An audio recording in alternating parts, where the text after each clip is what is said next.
made it out of the room. It is, I think, about like 7:45. Epcot doesn't open until 9. We're gonna go ahead and drive there. Got, I think, like test track. I think we'll rope drop Soarin', do test track, and then I think I've got a mission space, which I was like running out of ideas because most of the other stuff will just like get on before the park gets busy. And then I think Spaceship Earth is the other one that we've got. Doing all that, like, you know, again, knock out as much as we can, and then go probably come back to the hotel for a while. Because Epcot, it's really hot, and like I really don't want to do World Showcase while it's so hot, like in the middle of the day. We're going to come back in the evening and do World Showcase and eat at the different booths that they have for Flower and Garden.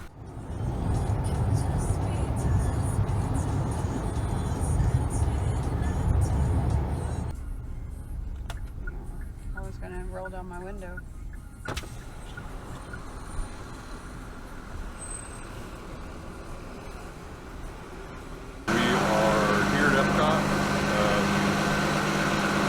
After 8 o'clock, and making our way to the front, making our way to the entrance.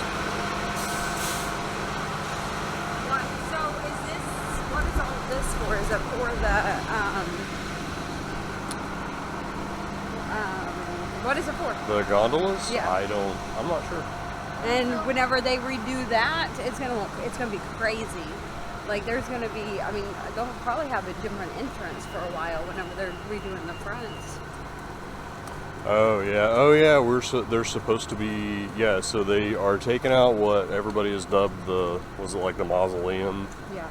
The tombstones? Like the tombstones that are at the very front. So the entrance will be under construction, I guess. Much different than it's ever been for us, so. It'll be neat to get a look at that. There is like a lot of scrim up. I really don't know what all that's about. Well, maybe they're planning on expanding the bus area or something. I don't know. First visit. That's what I'm talking about. That's it. That's what I'm talking about. Congratulations, happily ever after. Happily ever after! I love it, guys. Thanks for celebrating with us. All right. Hey, guys, Epcot bag check. One of the most magical parts Sometimes you run into some really good cast members that are worth getting on video.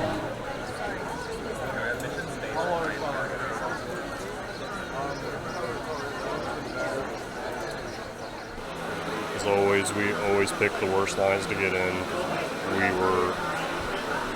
The line to the right of us probably moved about 30 people faster. It's bad. I don't know what our problem is.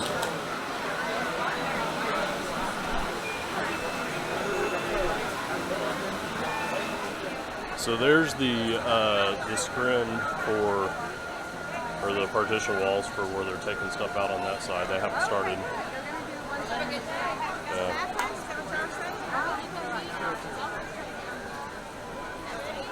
So there's only like a couple more days of Flower and Garden, so luckily we planned this day while it's still going on.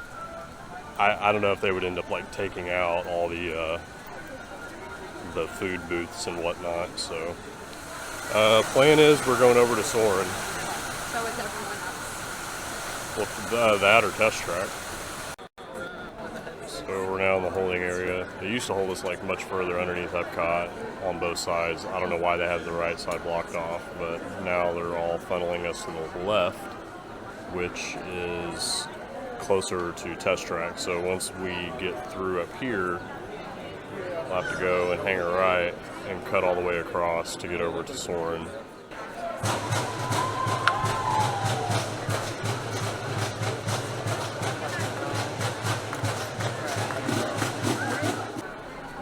Letting in the masses, finally. We can at least move, not bake.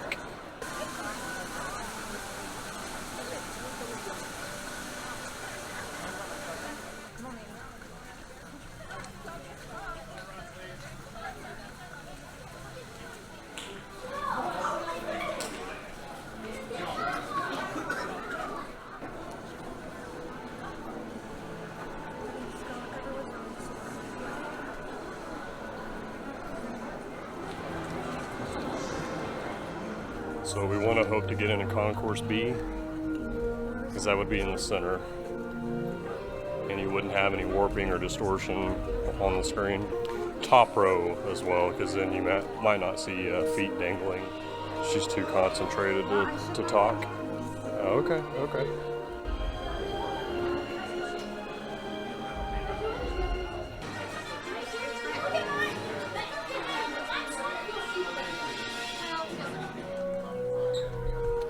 So we got into B.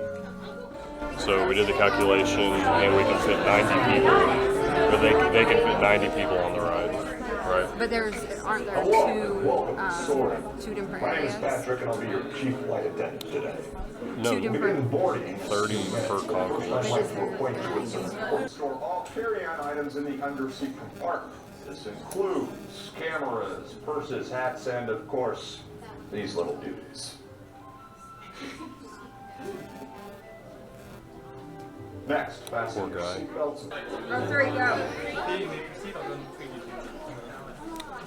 Row 3 is us.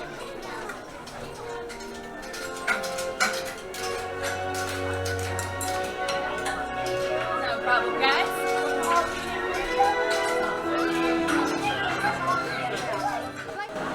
Yeah, I smelled it. What was your favorite smell?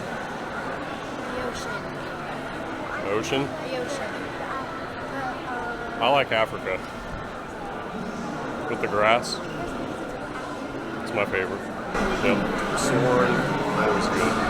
Super awesome. So now we're going to do Living with the Land. So it's only a 5-minute wait. We're going to walk right now.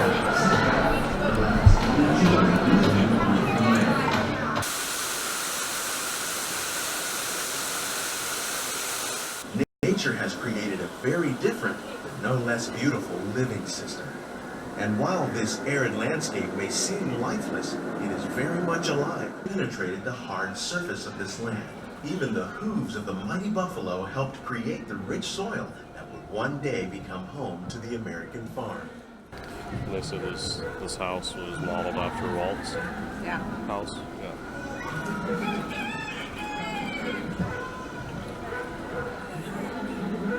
The dog from, I believe it's the same dog from Carousel Progress. Yeah.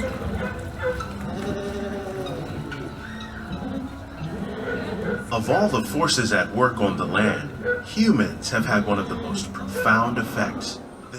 The tropics are home to the greatest diversity of plants on the planet. Many of these, like papaya, bananas, cacao, coffee, and rice, are well known around the world. Many are rich in vitamins and minerals, while others are well adapted to growing in less than ideal conditions. Jackbird? No, neither do I. Some, like the water lily, thrive in wet, swampy areas and waterways.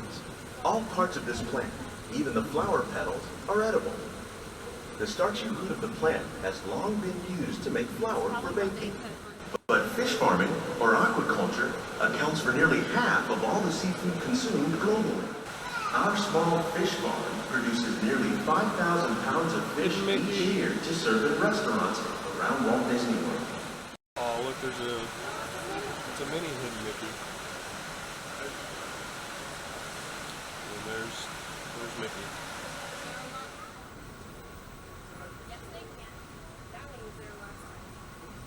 The blue agave. Huge. Another innovation at work here is our integrated pest management program.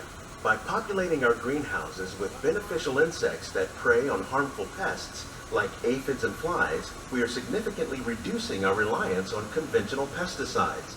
By growing these ground plants vertically, we can increase yields and better control diseases. These crops taste as good as they look. In fact, we serve more than 15 tons of produce from our greenhouses in restaurants here at the land every year. The future of agriculture may include innovative ideas like this vertical growing system. Plants grown in this way use a fraction of the space required by traditional growing methods. That saves water and increases production. The aquaponics system on your left combines hydroponics with aquaculture. The fish provide a natural source of fertilizer for the plants, and the plants help keep the water clean for the fish. Living with the land, it's always good. Nice and relaxing, can cool off. It's good stuff.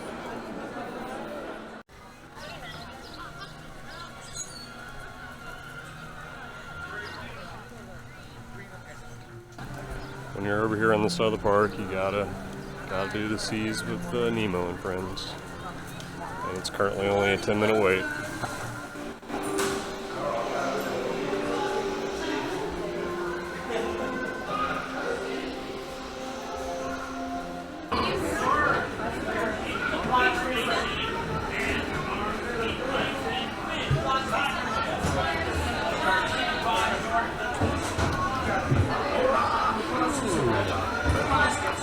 My back's already starting to feel it. I either need a coffee or I need some Tylenol. Did you bring Tylenol? I've got Tylenol. Maybe I need both. I'll be your savior. Maybe I need both. Nemo, where are you, son? Nemo? Oh, no, not again. Nemo! Let's go explore the big blue world! Wait, Mr. Ray, we can't explore without Nemo. I'm sure we'll see him any minute now. Nemo! Jellyfish! And the next one, jellyfish! All right, Mr. Smarty Pants. Stop playing games! Games? I love games. Ooh, I'm thinking of something. What I give for a little bite. Little clownfish.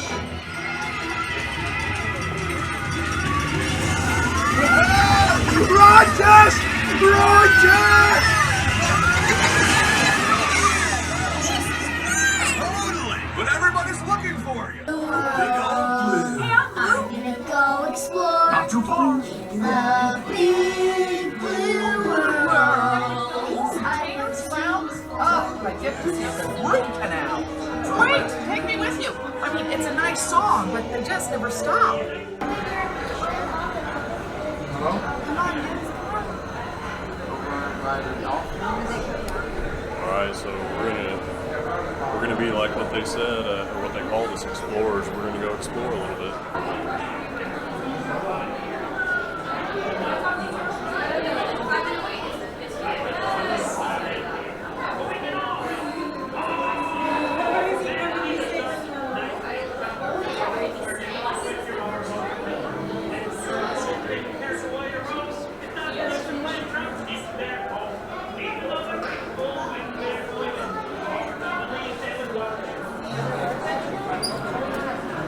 This guy's wrapped in up here. Back in.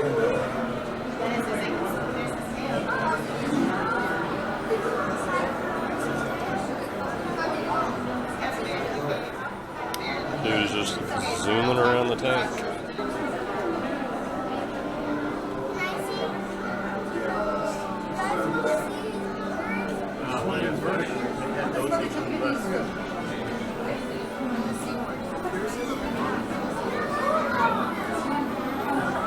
There's some lionfish.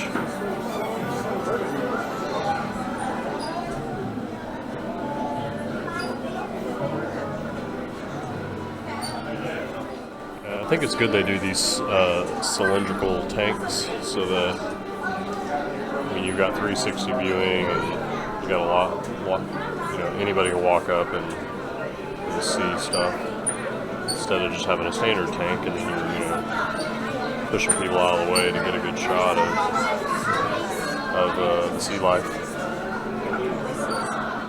And if you go upstairs, we just came from like back down there. You come upstairs, they've got like a few more exhibits. You have like a top-down view of the manatees. You can go further into the aquarium, and then there's some more like close-up viewing in here, which is where we're gonna go. From hundreds of eggs! Whoa! That's a lot of offspring, dude. Oh. Okay, check this out. Don't even wait. We'll do that. Here's the reef. Dive back in the water. Jim, on your way back. Make it a little move. Big starfish back there.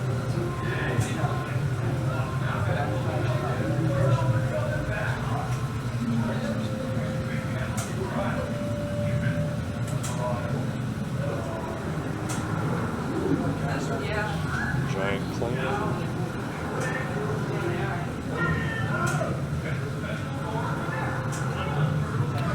find some sort of coral. I used to actually keep freshwater aquarium, but I don't know.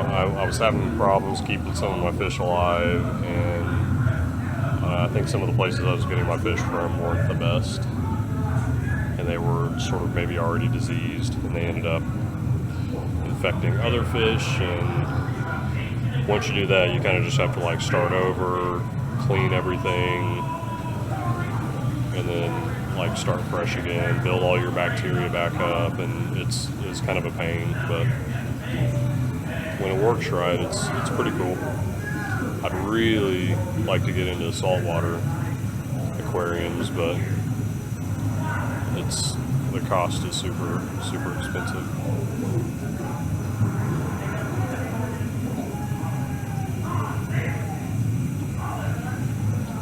Maybe that'll be my hobby, like once the girls move out and are on their own, and I don't have I've got a little additional funds coming in. This is like the large aquarium. Kimberly and I came, I don't know how many years ago. It was like, I think our third year, starting back in 2010, so maybe like 2013. No, it'd be 2012. We came on our 11th anniversary, and we paid for the snorkeling tour. As you can see, there's some scuba divers right there. We didn't do scuba diving. I think you definitely have to have a license to do that, but we did the snorkeling, and you stay on the top of the water, and you get like, I don't know, it's like 15 or 20 minutes to like swim around and see all the sea life, like in this aquarium. It was super cool. You actually you're like right there, you see the stingrays, on the bottom, the sharks normally don't come up, but like sharks are on the bottom. There's like a sea turtle. Like we were swimming all over the place with all the fish. It was super cool.